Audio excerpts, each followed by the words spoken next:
Estamos bien, de buenas. Me acompaña Alejandra Fraustro, secretaria de Cultura, para contestar la pregunta de ayer sobre lo de la utilización para un evento del Palacio de Bellas Artes. Yo nada más aprovecho para decir que me equivoqué ayer en una parte de mi planteamiento, porque dije que se había velado en Bellas Artes el cuerpo de Diego Rivera y no fue así. Se veló en Bellas Artes a Frida Kahlo y ahí sí estuvo Diego. Pero lo esencial, que en eso no me equivoqué, es que en la ceremonia luctuosa le pusieron al féretro la bandera del Partido Comunista, 1954. Y por ese hecho corrieron, despidieron al director de Bellas Artes, a mi paisano Andrés I. Duarte, un gran escritor, en eso tampoco me equivoco, un gran escritor, prosista, lo recomiendo. Y vuelvo a decir, uno de sus mejores libros es Un niño en la Revolución Mexicana. Bueno, en un acto de intolerancia se despidió Andrés I. Duarte por que en Bellas Artes se llevó a cabo esta ceremonia fúnebre. Cuando fallece Frida Kahlo, está Diego Rivera y le ponen la bandera del Partido Comunista. Y luego,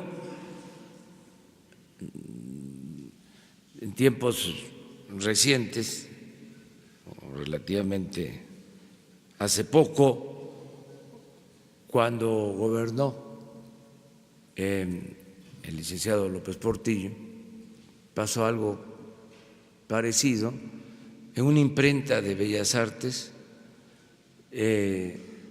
alteraron un texto y ofendieron a la esposa del presidente López Portillo, y esto llevó a que el director de Cultura de entonces, Bremer, fuese cesado. Entonces, es bueno el antecedente porque con lo que sucedió se estaba pidiendo el cese de la directora de Bellas Artes, no sé si también de la secretaria de Cultura. Entonces, ¿en qué quedamos? Es un buen tema. ¿Vamos a ser tolerantes? ¿Sí o no? ¿O tolerantes cuando se trate de lo que nos acomoda? ¿O realmente vamos a tener espíritu libertario, auténtico, y vamos a respetarnos, aunque no se piense lo mismo, aunque no tengamos la misma religión, aunque no tengamos la misma cultura? Ya, basta también de hipocresías. Vamos a actuar con autenticidad. Dicho todo lo anterior, pues entonces vamos a dejar a Alejandra que nos explique qué fue lo que pasó. Gracias, señor presidente. Gracias, señor presidente. Gracias por permitirnos aclarar esto ante los medios de comunicación. Sobre el evento realizado el 15 de mayo en el Palacio de Bellas Artes, informo lo siguiente. Los espacios culturales del Estado mexicano tienen como función garantizar el acceso a la cultura a todos los mexicanos sin discriminación alguna, respetando el acceso a los derechos culturales. En el caso del Palacio de Bellas Artes fue solicitado en tiempo y forma por el senador Rogelio Zamora Guzmán para una representación cultural, artística y musical. Esto se revisó conforme a el reglamento del Palacio de Bellas Artes y la Ley General de Bienes Nacionales, y como indican las reglas, el Instituto Nacional de Bellas Artes verificó la calidad artística del programa que se presentaría, tanto en lo que correspondía a los ejecutantes como a la Orquesta Filarmónica de la Secretaría de Marina. Una vez cumplido ese protocolo, se celebró el convenio con el senador, en donde no existe ninguna solicitud para usar el Palacio de Bellas Artes para llevar a cabo algún evento de carácter religioso. No se realizó ningún evento de esta categoría. Se llevó a cabo el concierto como fue planeado. El senador solicitó previo al evento poder otorgar o realizar un homenaje al señor Nazón Joaquín García, representante de la Iglesia de la Luz del Mundo, mismo que fue negado de conformidad con la reglamentación del Palacio de Bellas Artes y en conformidad con los organizadores. Repito, no hubo ningún homenaje ni ningún evento religioso o de culto alguno. Se llevó a cabo el concierto en tiempo y forma en este lugar, y a partir de esto tomamos las siguientes acciones. En primer lugar, instruí a la directora general del Instituto Nacional de Bellas Artes y Literatura a que se revisen los protocolos y se suspendan temporalmente cualquier evento privado hasta que no se tenga claramente revisado cuáles son los protocolos y reglamento, actualizarlo en caso de ser necesario, pero la reglamentación que se cuenta actualmente considera el respeto a nuestro marco jurídico, al Estado laico.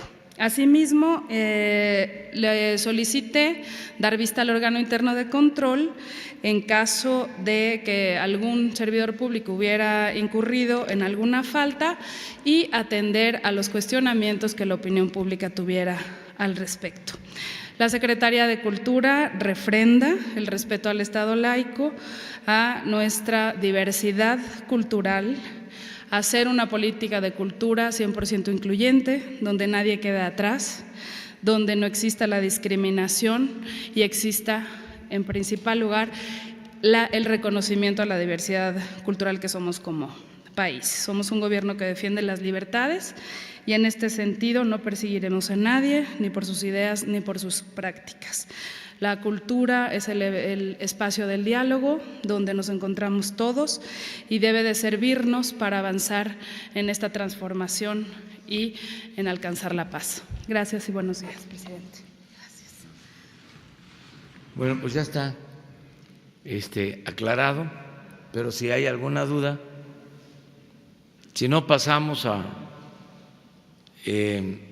la sección de preguntas y respuestas. A ver, para hacerlo, las tres compañeras. Presidente, buenos días. Mi nombre es Laura Sánchez Ley, vengo de Mexicanos contra la Corrupción y mi pregunta es la siguiente. Van sobre el caso del delegado de Jalisco, Carlos Lomelí Bolaños. Pues en Mexicanos contra la Corrupción mostramos pruebas de que existe una red de 9 empresas farmacéuticas y vinculadas a 11 familiares y colaboradores cercanas al superdelegado. Precisamente la empresa fue fundada por el exsecretario particular, donde también aparece en su coordinador en la campaña a la gubernatura de Jalisco, por ejemplo, su sobrino, y que pues ya han obtenido más de 164 millones de pesos en contratos públicos con el actual gobierno federal. Anoche, Santiago Nieto confirmó que la unidad de inteligencia de la Secretaría de Hacienda pues ya revisa la información correspondiente al caso de los contratos asignados en Veracruz y por el gobierno federal. Mis preguntas son dos y son las siguientes. ¿Usted qué piensa de que haya gente cercana al partido de Morena en el manejo de esta red de empresas, pues que ya han obtenido contratos, en su mayoría por adjudicaciones directas? Esa sería la primera. Y la segunda, si usted consideraría separar del cargo al señor Lomelí mientras se investiga el caso. Bueno, la primera pregunta es decirles que no hay impunidad, no es como en el tiempo de los gobiernos anteriores. Ya no es lo mismo. Antes había corrupción y había impunidad, sobre todo para los de mero arriba. Ni siquiera pagaban impuestos, por poner un ejemplo. Y no solo eso, recibían contratos jugosísimos del gobierno, compras con privilegios en donde algunas empresas influyentes obtenían grandes utilidades. Ya eso se terminó. Entonces, en este caso, desde luego que la autoridad competente está haciendo la investigación. En el caso de esta empresa que vende medicamentos, porque se está limpiando el gobierno de corrupción. No se va a permitir la corrupción de nadie. No hay, como era antes, influyentismo, amiguismo, nepotismo, ninguna de esas lacras de la política. Entonces, ya la Secretaría de la Función Pública está haciendo la investigación para informar y proceder si hay una responsabilidad. Tenemos que ser también justos, porque en todo esto, lo decía yo ayer, hay lo que se conoce coloquialmente como grilla. Tenemos documentos, presidente, o politiquería. No podemos proporcionárselo a su gente. La denuncia la hicieron en Jalisco, ¿sí? Y el señor que está implicado fue candidato a gobernador, y el gobierno que lo está cuestionando es un gobierno surgido de un proceso electoral. Fueron los que ganaron. No, perdón, presidente, es una investigación periodística. Sí, pero también existe eso que le estoy diciendo. Entonces, ¿no va a considerar suspenderlo en lo que se hace la investigación? Nada más estoy subrayando, ¿sí? Porque pues siempre en estas cosas uno se pregunta, ¿y de parte de quién? Para saber de dónde viene. Eso no significa que no se va a investigar y a castigar a los responsables. Los conservadores no van a poder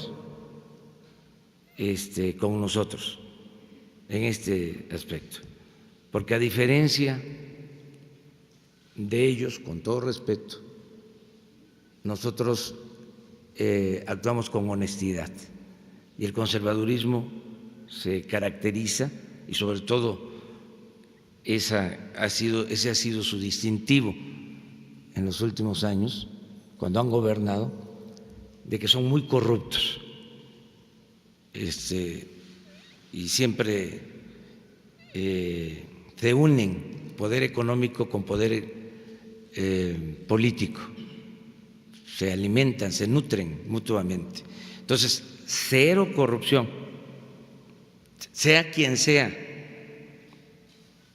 Mis hijos, mis hermanos, mi esposa, solo me hago cargo de Jesús Ernesto, porque es menor de edad. Yo no voy a proteger a nadie, porque ya no me pertenezco. Yo represento un movimiento y tengo un mandato: acabar con la corrupción. Sin importar, pues si no me importan mis familias, ¿qué me van a importar los amigos? Entonces, pero preguntaste otra cosa. ¿Consideraría suspender al superdelegado en lo que se llevan a cabo las investigaciones? Sí, eso lo decide la Secretaría de la Función Pública y vamos a darle seguimiento a este asunto aquí, sin problema. Muchísimas gracias. Las tres compañeras primero. Señor presidente, Valeria Durán, también de Mexicanos contra la Corrupción. Nada más para preguntarle, igual del mismo tema, ¿el señor delegado Carlos Lomelí se ha comunicado con usted? ¿Han hablado de este tema? No. ¿O usted le ha preguntado algo? No. ¿No han tenido ninguna comunicación al respecto? No. Ok, gracias, es todo.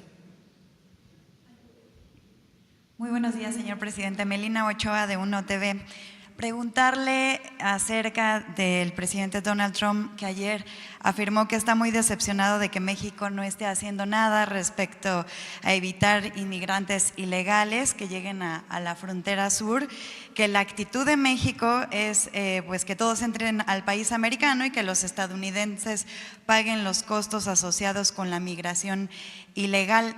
Al final de su tuit, Donald Trump afirma que México está equivocado y amenaza con que pronto dará una respuesta. Eso por una parte, presidente, y por otra, ¿ya determinó usted, ya analizó su participación en la cumbre del G20 en Osaka, Japón, a realizarse el 28 y 29 de junio?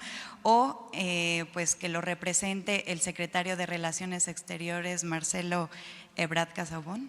Gracias. Bueno, nosotros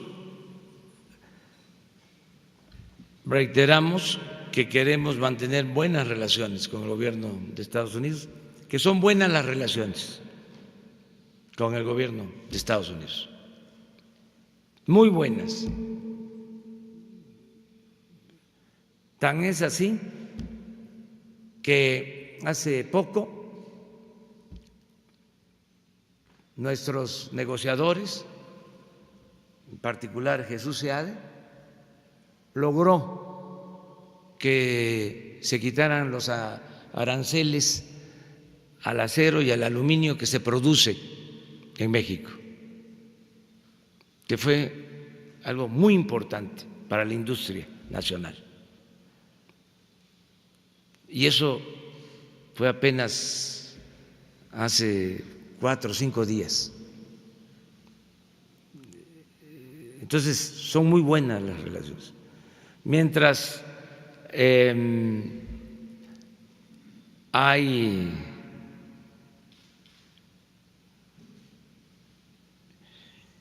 pues asomos de una guerra comercial de Estados Unidos y China, y se están aplicando aranceles. En el caso de nosotros, logramos que se quitaran estos aranceles,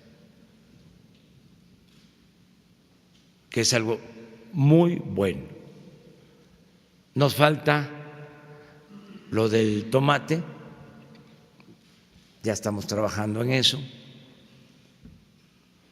pero en general, insisto, es buena la relación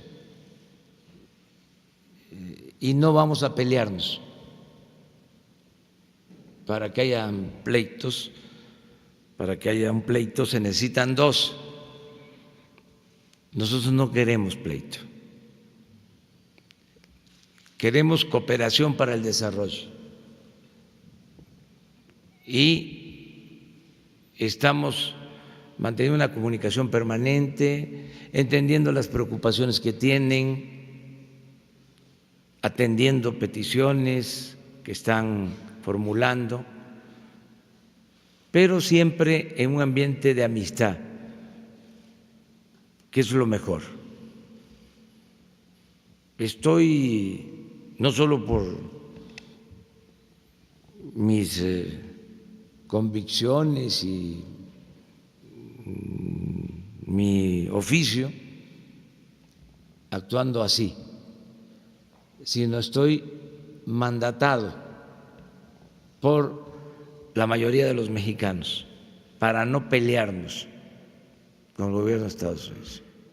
Hace poco, en una asamblea, recuerdo, en Poza Rica, habían como 5,000, 6,000 personas y les pregunté que si querían que le contestáramos al presidente Trump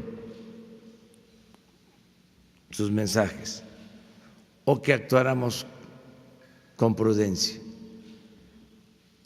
Y por unanimidad, primero para que no se sintiera que estábamos induciendo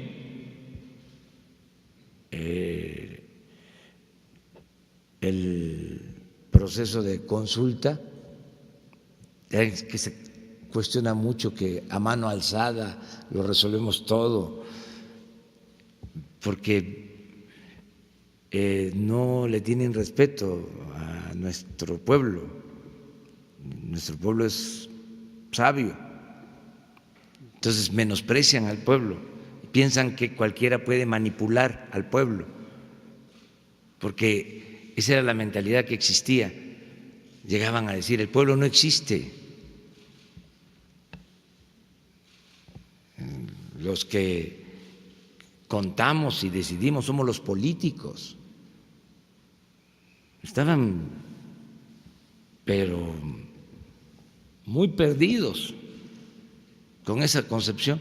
Y ahora menos, porque ahora la gente está mucho más consciente que antes. Bueno, pero la primera pregunta fue, ¿le contestamos? O sea, no fue, ¿verdad que no le contestamos? Porque eso es ya algo inducido, lleva un sesgo. No, ¿le contestamos? Levanten la mano. Nadie. Y la segunda pregunta, ¿actuamos con prudencia y no contestamos? Todos. Entonces, sí tomamos en cuenta lo que dice el presidente Donald Trump, sí me enteré del mensaje de ayer y el de hoy, de hace un rato, que tiene que ver con su punto de vista sobre un tema que ni siquiera voy a repetir. Pero amor y paz, amor y paz.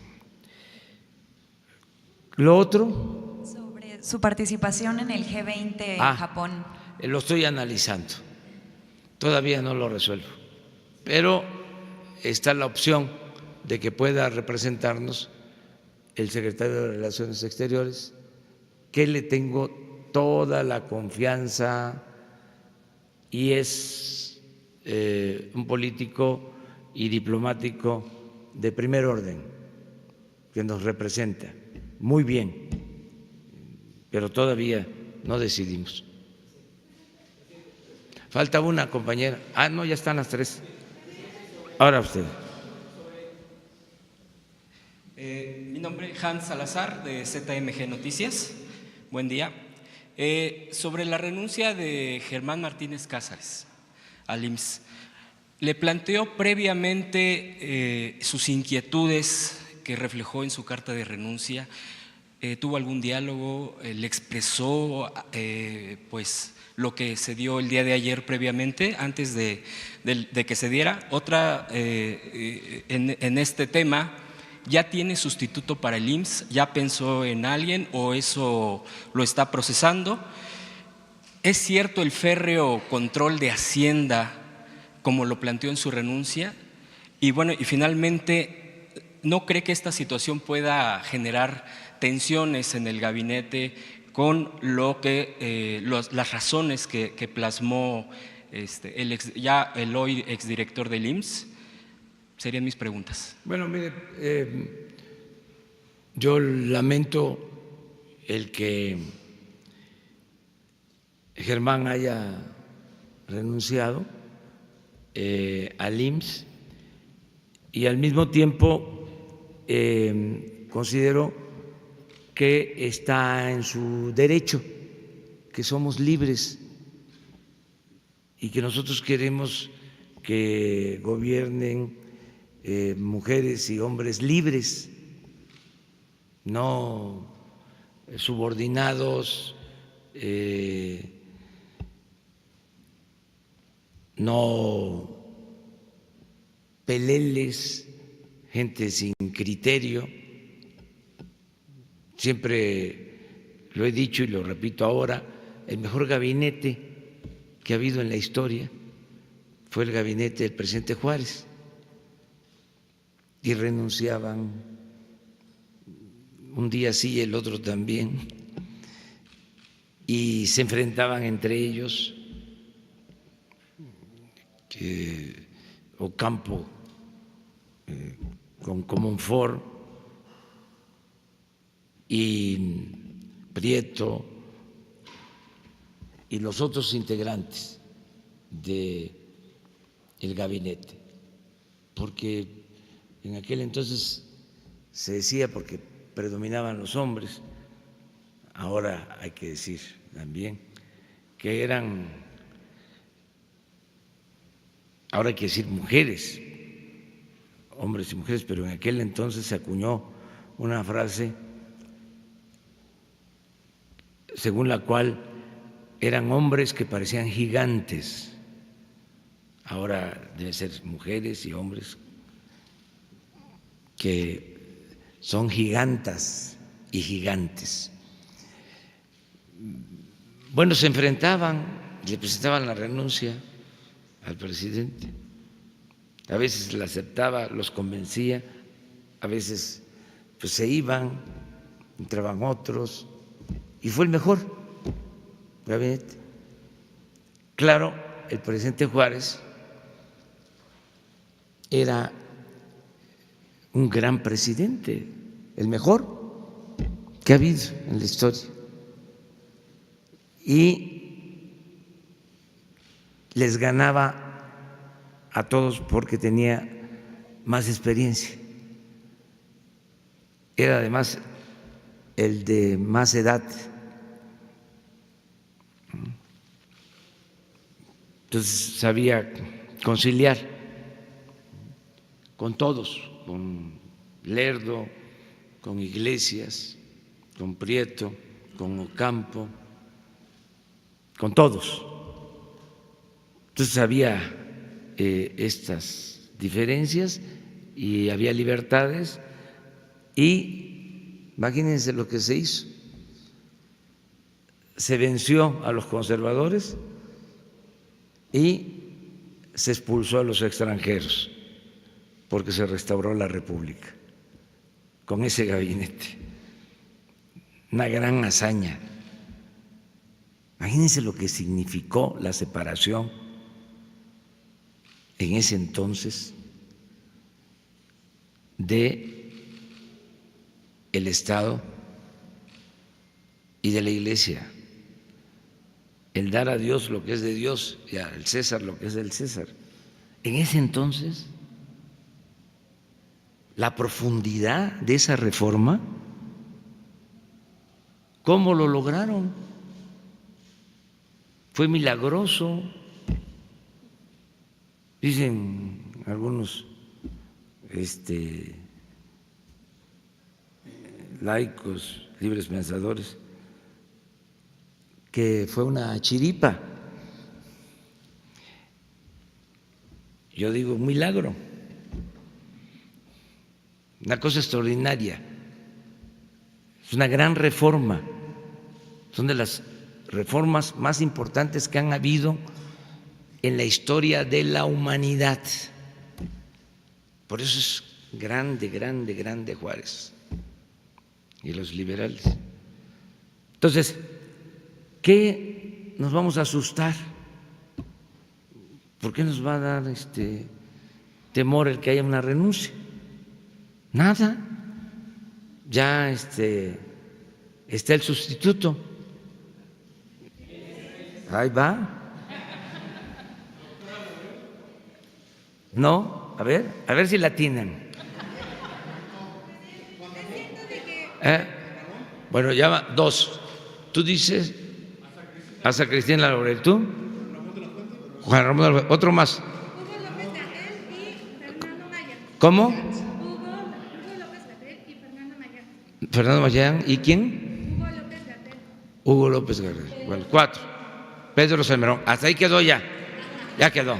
Bueno, va a ser Zoé Robledo, el próximo director del Seguro Social. Vamos por parte. O sea, vamos por parte. Va a ser Zoé, que le tengo toda la confianza, tiene experiencia, es un profesional,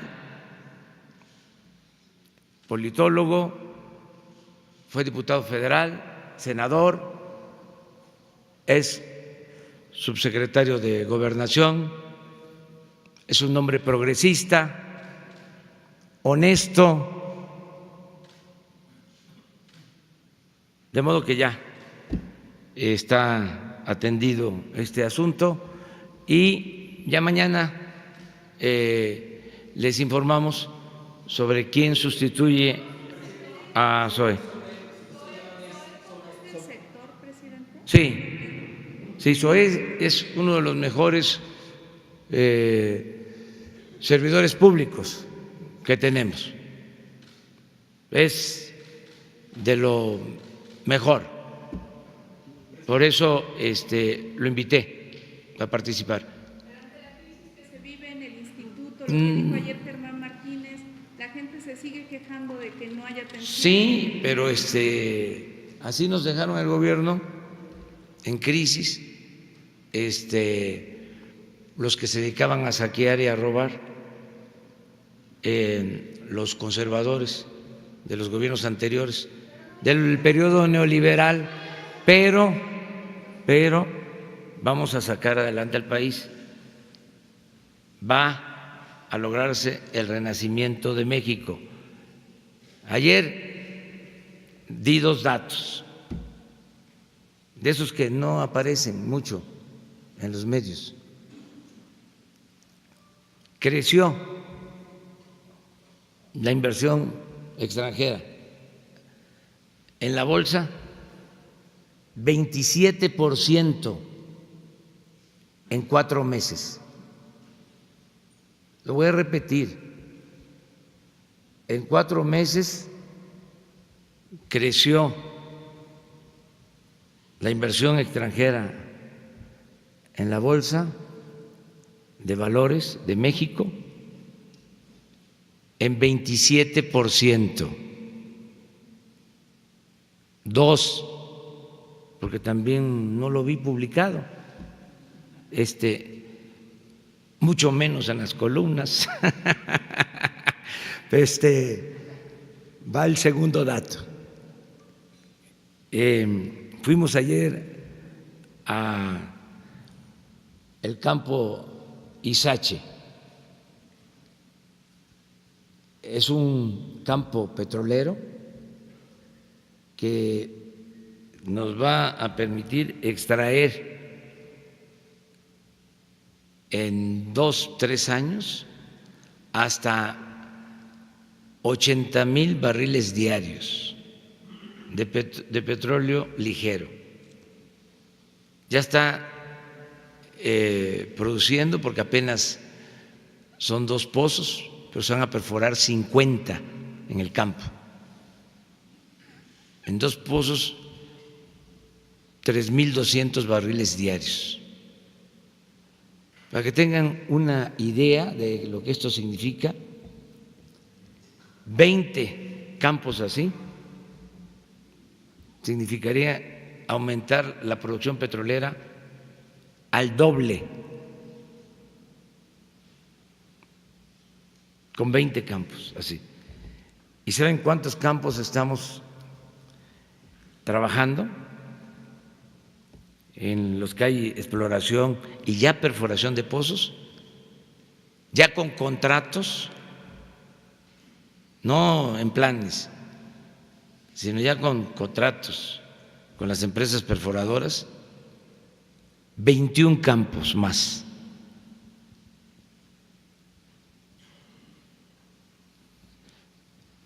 Al grado que ya llegamos a un acuerdo de apoyar a Pemex hasta el 21, apoyar a Pemex como una prioridad hasta el 21, con presupuesto, todo lo que se necesite y quitándole impuestos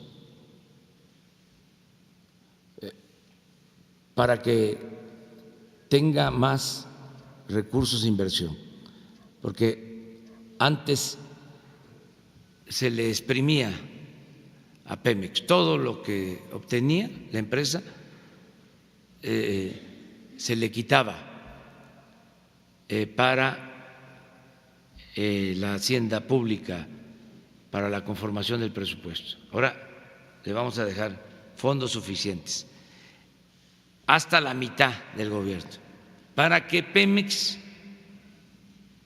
y esa es nuestra estrategia futura,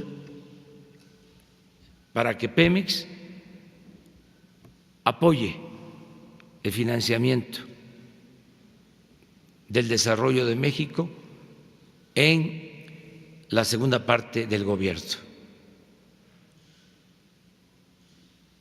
Porque originalmente teníamos pensado que íbamos a alcanzar una producción en el sexenio de 2,200,000 barriles, y a como están las cosas, que hemos tenido suerte, la suerte cuenta mucho en estos menesteres, podemos estar produciendo a finales del 24 hasta 2,600,000 barriles, 400,000 más de lo estimado. Y ese excedente es el que nos va a permitir financiar el desarrollo, apoyar proyectos productivos, la creación de empleos, la educación pública, la salud, el bienestar del pueblo. Ese es nuestro plan. Bueno, esas noticias se dieron ayer, por lo que me preguntaste, ¿no?, sobre eso. Ustedes tres.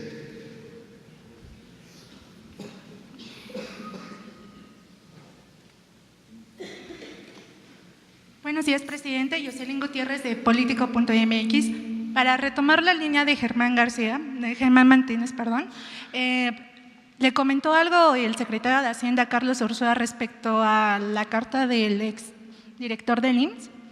No he podido ver a Carlos, porque ayer estuvimos en Izache, allá en Tierra Blanca, en Veracruz, en el campo petrolero, y llegamos ya tarde de regreso.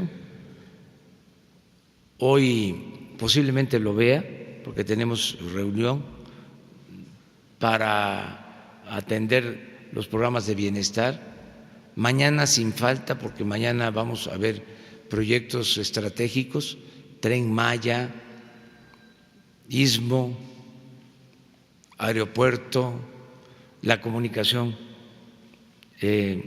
por internet de todo el país, que es algo que me tiene entusiasmado. El que podamos comunicar todos los pueblos de México con internet y que todos los mexicanos puedan hablar por teléfono, que no lo pueden hacer solo en las ciudades. Eso va a ser un gran avance, eso es fundamental en la transformación de México. Imagínense lo que se avanzaría en todos los terrenos, teniendo internet en todos los pueblos. Lo vamos a lograr porque tenemos la infraestructura, tenemos todas las líneas de la Comisión Federal de Electricidad. Uno va hasta los pueblos más apartados y ahí está la línea de la Comisión Federal, porque en los pueblos más apartados hay energía eléctrica, son muy pocos los que no tienen energía eléctrica. Se avanzó mucho en el que haya este servicio de energía eléctrica y se tiene la infraestructura, porque no es poner los postes y el tendido de la fibra óptica. Ya hay fibra óptica y donde no hay, se tienen los postes, miles de kilómetros. Entonces vamos a resolver esta demanda. Además, hay algo extraordinario que lo comparto. Lo mejor de México es su pueblo. Es un pueblo trabajador, más especial. ¿Por qué estoy optimista? Porque son muy buenos los trabajadores petroleros, muy buenos. Los trabajadores de base o los técnicos, ingenieros. Bueno, lo mismo sucede con los maestros, son muy buenos, a pesar de toda la campaña en su contra. Hay en el maestro mística, muy buenos los maestros. Y ¿saben quiénes son también extraordinarios? Los trabajadores electricistas.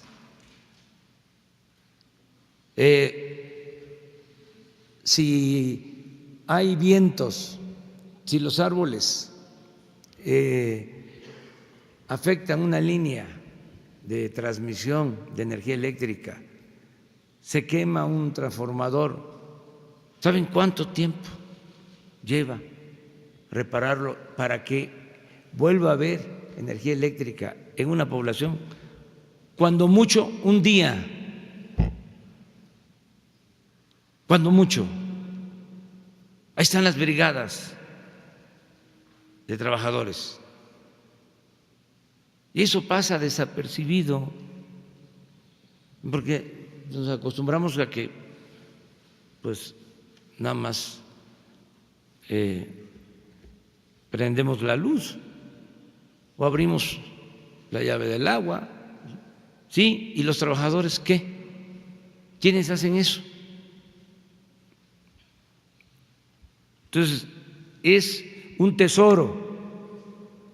Por eso seguramente voy a ver a Ursúa mañana, si no lo veo hoy, porque vamos a tener estas reuniones para los proyectos estratégicos. Por último, presidente, en político.mx nos gustaría conocer su opinión respecto a la misma carta de renuncia que presentó Germán Martínez, en la que comentó que los recortes en el presupuesto para sector salud es algo inhumano. ¿Qué opina usted?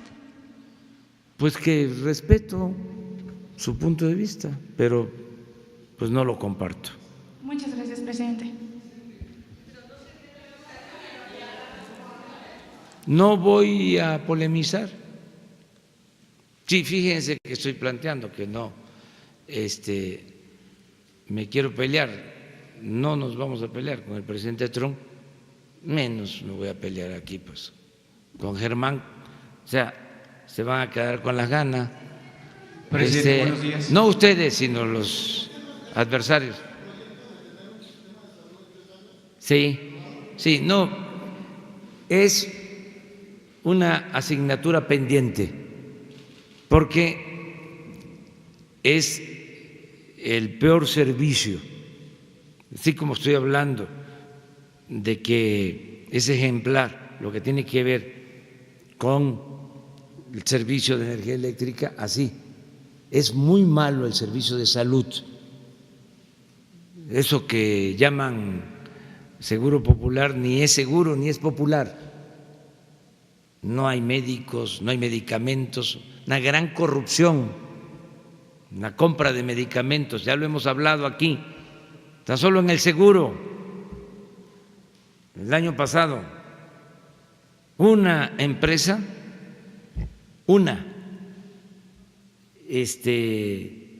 vendió la mitad de toda la medicina que compró el seguro. ¿Y saben qué esa empresa? No sé si esa u otra. Tenía un solo trabajador inscrito en el Seguro Social.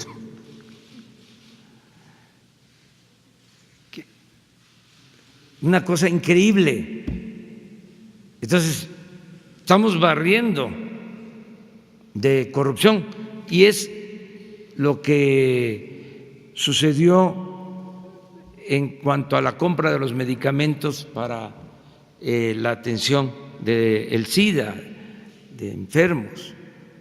Estaba tan concentrado todo que quisieron chantajearnos para seguir comprando a precios elevadísimos por la corrupción imperante. Y hasta en una marcha que hicieron de protesta sacaron cartelones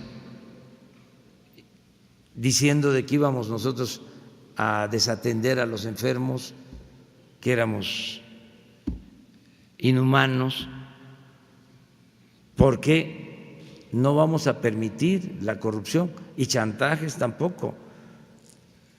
Acaba de plantearse también lo de los libros de texto. Ya había un sistema. 4 grandes empresas eran las que producían los libros. Y hubo un cambio en las licitaciones. ¿Saben cuánto nos ahorramos? 300 millones de pesos. Y de inmediato, ¿no? En los medios, no van a llegar a tiempo los libros, se van a quedar los niños sin libros. Lo mismo esto, no va a haber medicina, o sea, estamos resolviendo, pero no vamos a permitir la corrupción. Y en el caso de el sistema de salud va a mejorar mucho.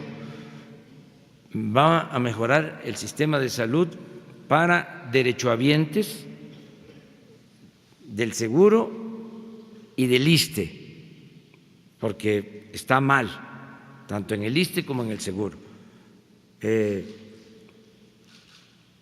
Mucha corrupción fue lo que heredaron fue lo que dejaron los gobiernos pasados.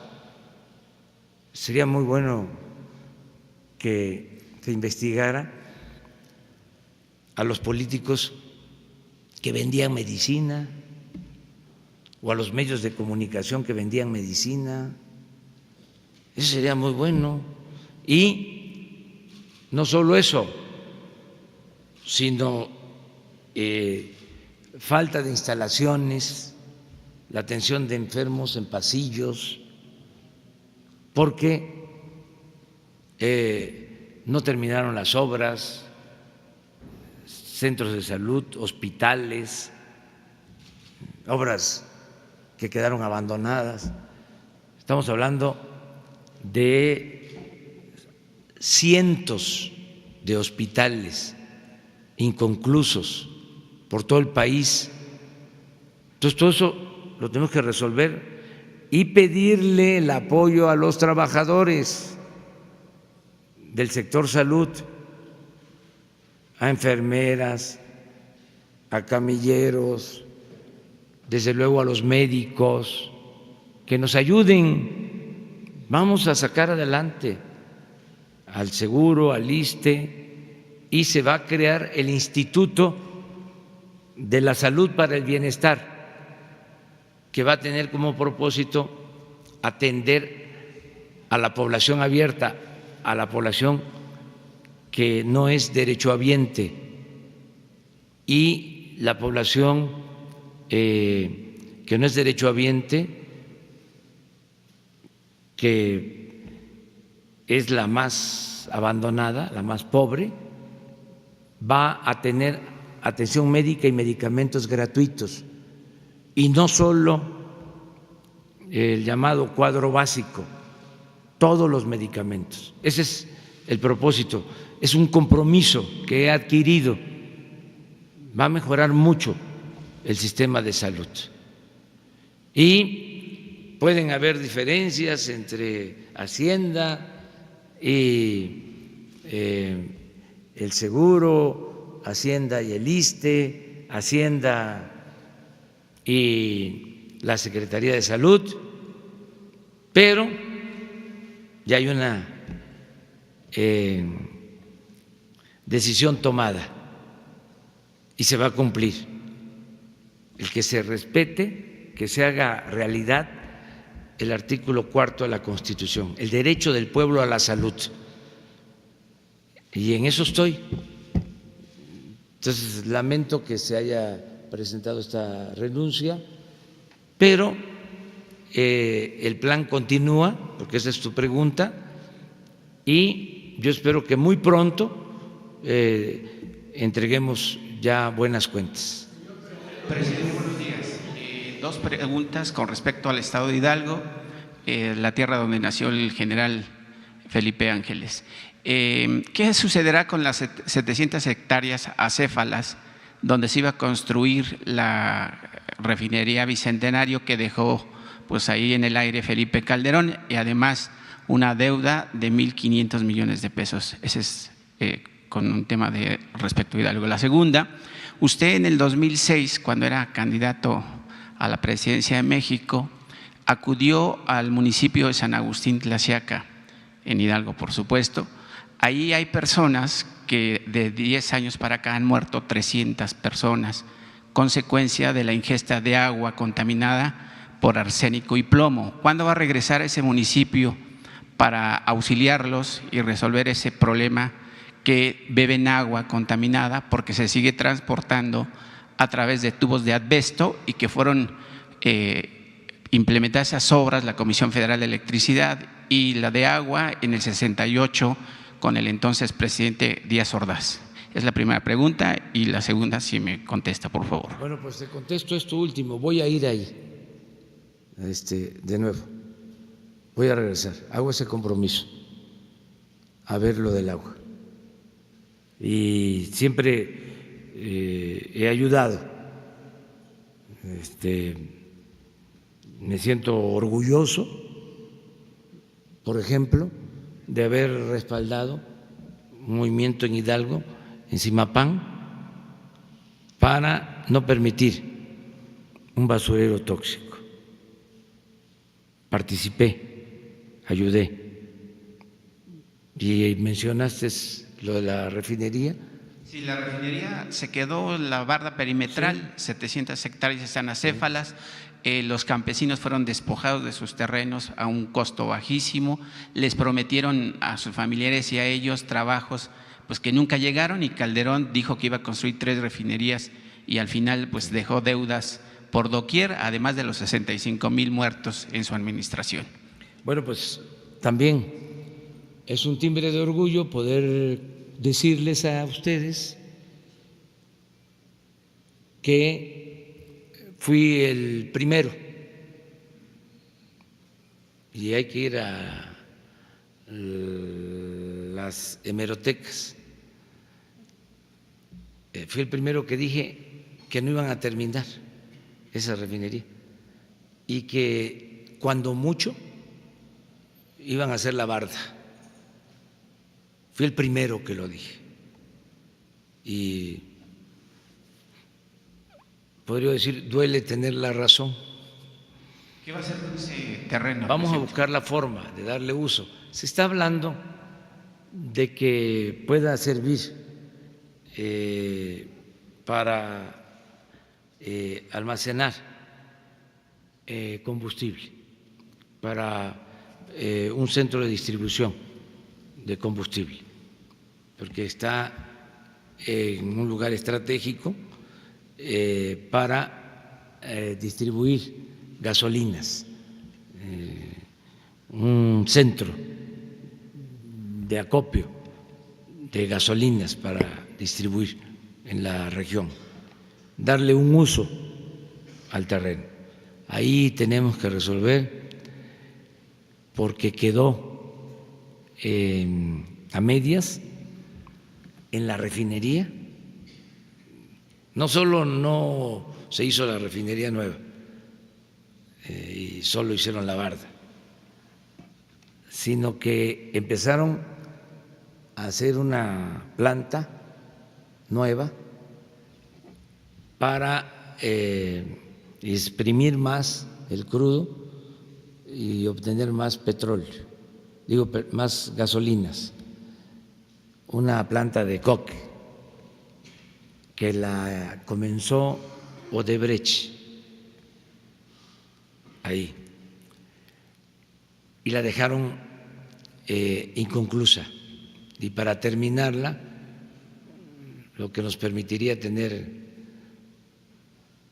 pues un mínimo de 10,000 barriles diarios más de gasolinas, pero nos costaría terminarla $2,000 millones. Entonces esto en Tula, entonces estamos resolviendo cómo lo hacemos y darle uso al terreno. Estamos conscientes de eso. Y otra pregunta, presidente, y después una para la Secretaria de Cultura, si me lo permite. Las solideces de las remesas, el descenso de la inflación y el aumento de las transferencias sociales han hecho que la OCDE, la Organización para la Cooperación y el Desarrollo Económico, estime que el Producto Interno Bruto para México en este año sea de 1.6% y del 2% para el 2020, en concordancia con el informe que presentó el pasado 2 de mayo.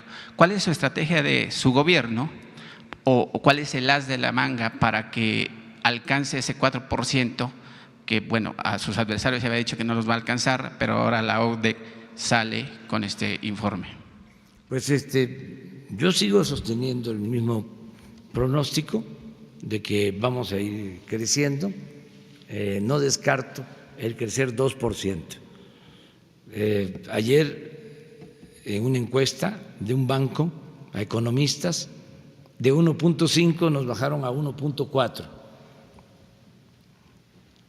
No sacaron la otra información, esta que creció 27% la inversión en la bolsa en 4 meses. No sacaron de que en estos 4 meses ha aumentado la inversión extranjera directa en 7%, pero sí sacaron lo otro. Pero bueno, es que así es esto, ¿no? Tampoco es para estarnos quejando, pero sí contrastar, ¿no? Y estar viendo todos estos temas. Entonces yo espero que nos va a ir muy bien. Ayer volví a hablar del asunto. Creo que nos ayuda mucho el que no haya corrupción tolerada. Eso, la verdad, nos hace rendir el presupuesto, nos permite que el presupuesto rinda más. Además, lo del huachicol, bajar de 80,000 barriles diarios de robo a 4,000, 95%. Hoy recibimos el informe de Abasto. Creo que hay 0 y ayer, antier, 4 estaciones sin gasolina.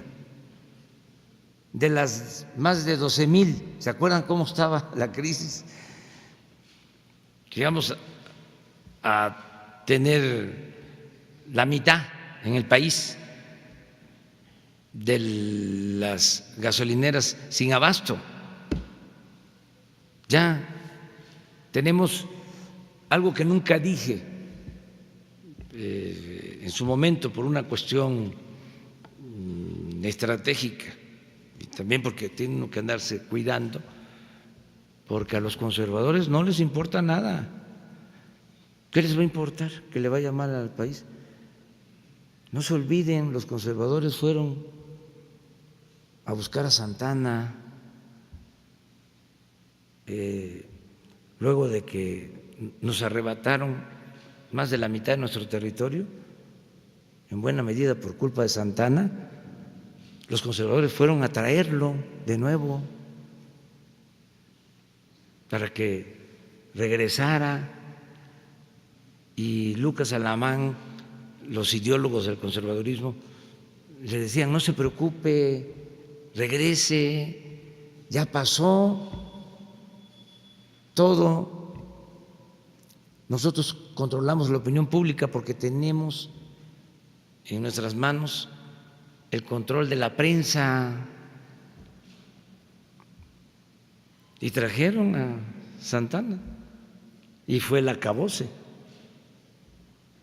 Bueno, 10 años después, los conservadores fueron a traer a Maximiliano. Entonces son capaces de todo. No es fobia. Es que si no sabemos de dónde venimos, no vamos a saber hacia dónde vamos. Ayer hablaba yo con una literata, historiadora de primera, conversábamos.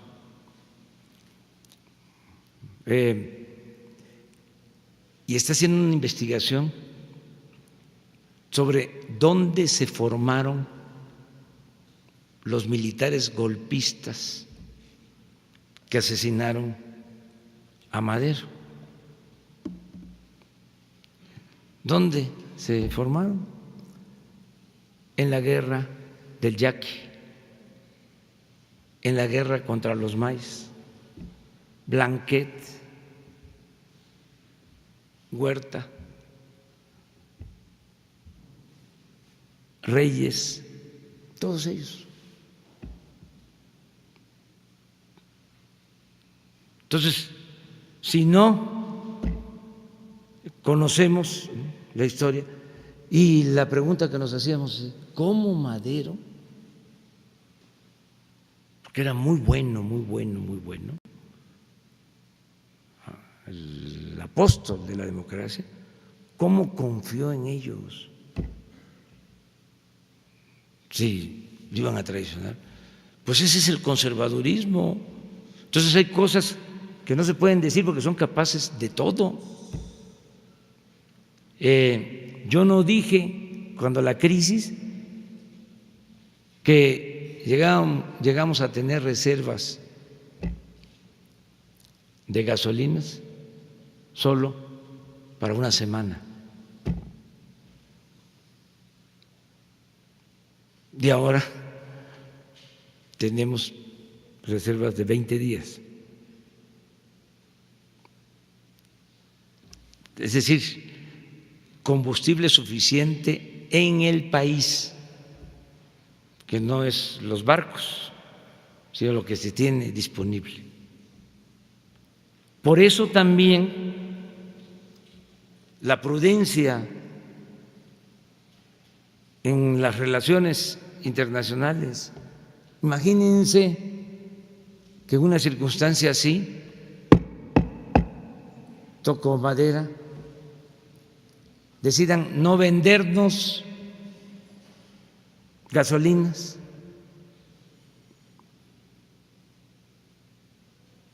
¿Aguantaríamos? Y eso tampoco lo entienden los conservadores porque no les importa. De ahí la necesidad de construir las refinerías. No es un asunto nada más económico, es un asunto de seguridad nacional, de soberanía. Pero esto no alcanzan a entenderlo, y si lo entienden no les importa. Y además, les digo, no los considero como enemigos, son adversarios, pero sí los voy a seguir cuestionando por la doble moral, porque son muy hipócritas. Esa es su verdadera doctrina, la hipocresía. Entonces, vamos a seguir. Ya se dan cuenta que para no molestarlos tanto, porque luego también se asumen, ¿no?, como fifís los que no lo son. Entonces, ya ni siquiera hablo de fifí, pues, pero porque si son los de arriba, pero como hay mucho aspiracionismo, ya todo el mundo también se siente fifí. No, pues no, que van a ser fifí, o sea, no cualquiera es fifí. Una pregunta. Pero ya ni siquiera hablo de eso. Para la secretaria, si me lo permite, presidente.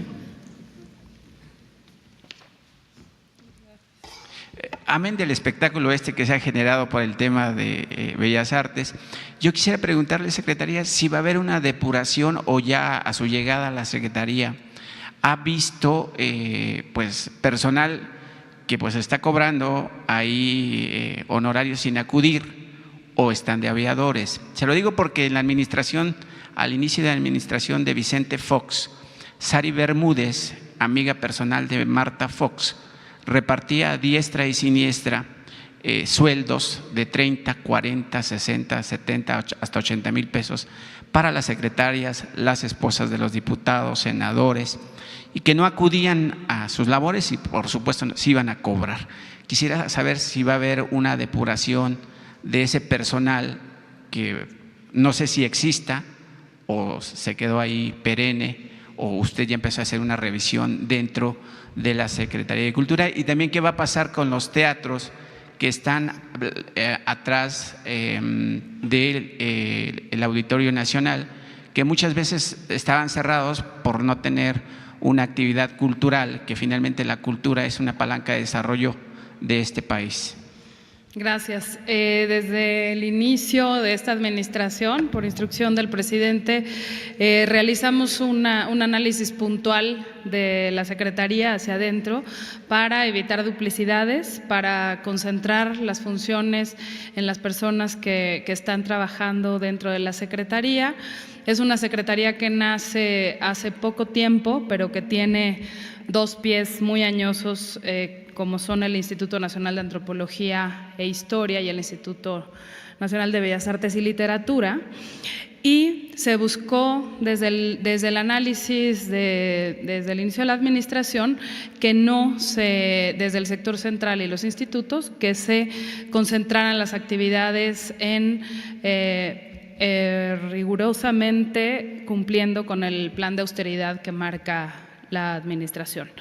No existen asesorías, no existen serie de gastos superfluos, y esos ahorros se permite que se destinen a la actividad sustantiva. Como bien dice, es uno de los elementos de desarrollo de economía, desde luego, del país, y de una formación íntegra de los ciudadanos, de los niños y de los jóvenes. En cuanto lo ligo a la segunda pregunta, en cuanto al Centro Cultural del Bosque, está bajo la tutela del Instituto Nacional de Bellas Artes y Literatura. Esos teatros tienen mucha programación.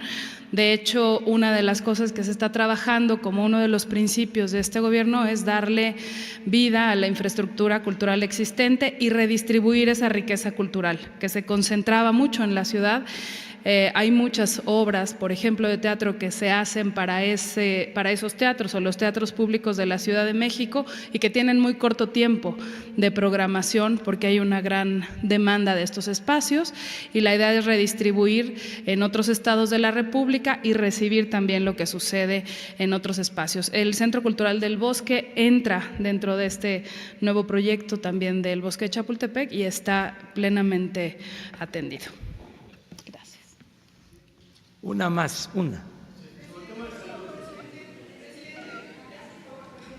A ver, la compañera, por demás, así, de manera categórica. Exacto. Muchas gracias, presidente. Nayeli Roldán, de Animal Político.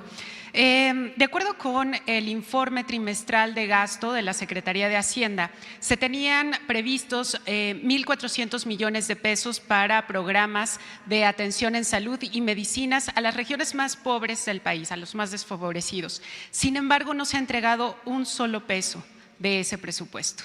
Esto finalmente detonó, como todos sabemos, en la renuncia ayer del director del IMSS, Germán Martínez, pero la pregunta es, ¿cómo explicar cuál es la razón, a qué obedece que durante 5 meses se haya decidido retener recursos públicos para un programa de esta naturaleza, presidente? No hay retención.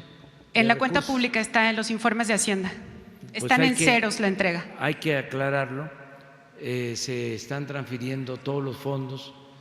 Miren, el presupuesto de salud lo ejercen casi en su totalidad los gobiernos estatales, porque son transferencias que hace la Federación a los estados a través del Seguro Popular, que es un fondo que manejan los gobiernos estatales. En el caso del Seguro Social, su financiamiento tiene que ver básicamente con las cuotas, es decir, con los ingresos propios del seguro, y tiene dos vertientes. La principal, que es la atención a los derechohabientes del seguro, y la atención a las unidades médicas rurales que se crearon desde hace 40 años. Entonces, son fondos que maneja el Seguro Social. Entonces, es cosa de revisar lo de las cuentas. Estamos nosotros procurando que no falten las medicinas, aún con este plan de combatir la corrupción en la compra de los medicamentos. Yo voy a pedir la información a la que haces referencia y vamos a aclararlo.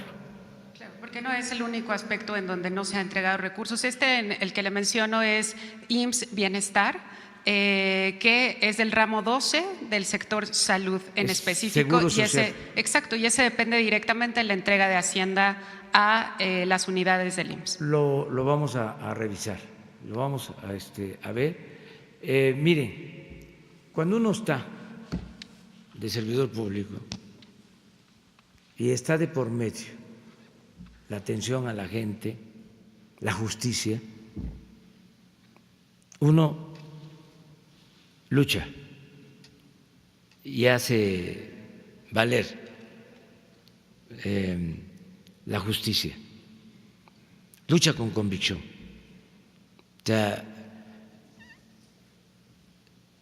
está permitido hasta hacerle un plantón, un motín emocional al funcionario que sea cuando se trata del bienestar del pueblo. Nada más que hay que ser perseverante, no rendirse, hay que ser tercos en las causas que uno defiende. Cuando se tiene una profunda convicción en favor de los demás, cuando se le tiene amor al pueblo, ¿qué me voy a dejar vencer por una disposición legal o por lo que dice una secretaría, aunque se trate de Hacienda? No voy, dije, a polemizar, porque si no, eso es lo que van a encabezar, es lo que va a decir Joaquín López Dóriga mañana, o hoy mismo, ya le contestó, no, yo no voy a cucar a nadie, o sea, nada más estamos hablando aquí de un buen servidor público, pone por encima la justicia y no se rinde. Prohibido rendirse cuando se trata de la justicia. Imagínense, nos destituyeron, nos desaforaron los conservadores, nos robaron la elección en el 2006. Si nos rendimos, si nos hubiésemos rendido, pero no solo fue el que nos robaron la elección, la campaña de desprestigio, la guerra sucia, la campaña de linchamiento. Iba yo al aeropuerto después del 2006 y habían envenenado tanto a la gente en contra de nosotros que me tenía que sentar en la silla de más atrás. ¿Por qué? Podían, como lo hicieron en algunas ocasiones, reclamarme, porque fue una campaña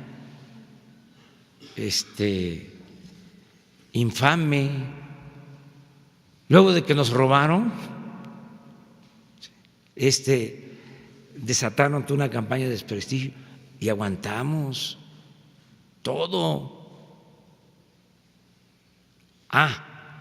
Pero si no se hubiese mantenido el movimiento, si no hubiese habido esa perseverancia, aquí seguiría el robo generalizado, seguirían los conservadores corruptos saqueando, destruyendo al país, empobreciendo al pueblo. Ya se acabó eso, pero exigió de perseverancia. Eso nos lo dice también la historia. Imagínense, lo de nosotros es como un día de campo en comparación con lo que padecieron los liberales, lo que padeció Juárez. Irse al norte en un peregrinar arriesgando la vida, se enteraba porque tuvo que sacar a su familia de que se morían sus hijos en el extranjero. y él aguantando, resistiendo, y hasta los más cercanos recomendándole la negociación. Y Maximiliano, conservador, elegante, no corriente como otros, diplomático, le escribía diciéndole: vamos a negociar, le ofrezco que nos entendamos. Los que conocen la historia saben que los conservadores corrientes,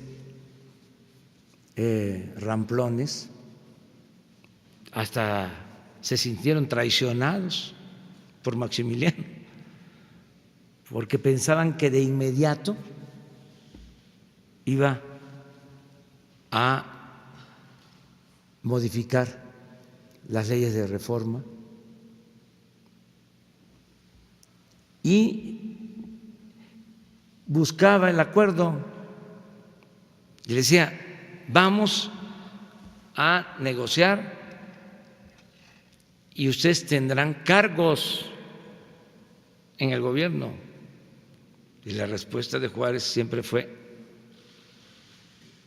no, yo no acepto a un extranjero gobernando mi patria.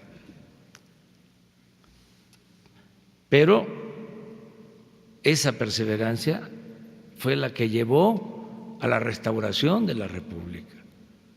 Entonces, que sirva eso, que a la primera